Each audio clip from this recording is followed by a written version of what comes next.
திருச்சிற்றம்பலம். தில்லையம்பலம். திருச்சிற்றம்பலம். திருக்கடம்பூர்.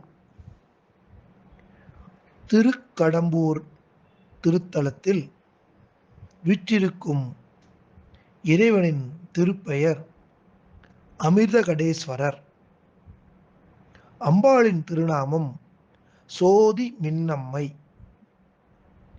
இத்திருத்தலத்தில் வழிபட்டோர் முருகப்பெருமான், சம்பந்தர், அப்பர், சுந்தரர், மாணிக்கவாசகர், சேக்கிழார், இந்திரன் முதலியோர். இந்திரன் இத்தலத்தில் வீற்றிருக்கும் அமிர்தகடேஸ்வரரை வேண்டி அமிர்தம் உண்டாகும்படி வரம் பெற்றதால் இது கரக்கோவில் என அழைக்கப்படுகிறது. ஊரின் பெயர் கடம்பூர், கோவிலின் பெயர் கரக்கோவில் ஆகும். இத்திருத்தலத்தில் சம்பந்தர், அப்பர் பதிகங்களை பாடியுள்ளனர்.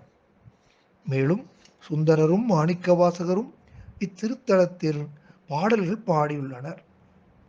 இத்திருத்தலத்தில் சம்பந்தர் பாடிய பதிகத்தில் பாடலை பார்க்கலாம்.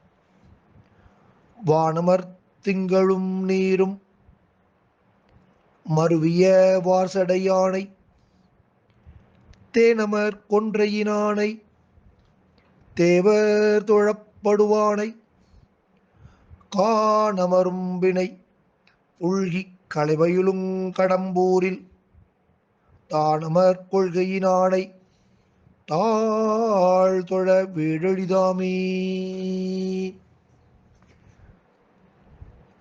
வானில் பொருந்திய திங்களும் கங்கையை நீண்ட சடையில் உடையவனுமான எம்பெருமான் தேன் பொருந்திய கொன்றை மாலையை சூடியவனாக திகழ்கிறான். அவன் தேவர்களால் தொழப்படுபவன். காடுகளில் பெண்மானை தழுவி ஆண்மான்கள் மகிழும் கடம்பூரில் எழுந்தருளியிருக்கக்கூடிய எம் பெருமானை, அவனுடைய திருவடிகளை தொழுதால் நமக்கு வீடு பேறு எளிதாகும்.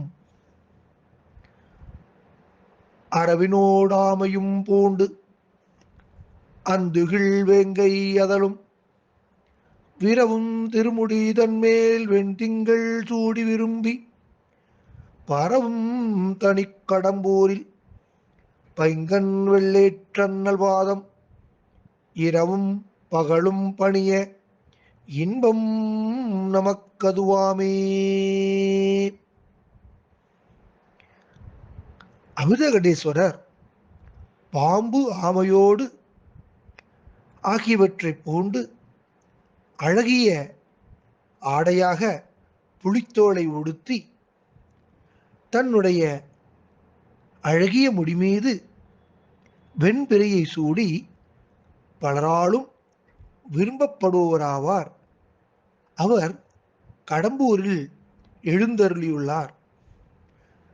அவர் கடம்பூரில் கரக்கோவிலில் எழுந்தருளி வீற்றிருக்கும் வெள்ளேற்ற அண்ணலின் திருவடிகளை இரவும் பகலும் நாம் பணிய நமக்கு இன்பம் எப்போதும் கிடைக்குமே. நாமும் திருக்கடம்பூரில் விற்றிருக்கும் அமிர்தகடேஸ்வரரை நினைத்து இன்பத்தை பெறுவோமாக. திருச்சிற்றம்பலம்.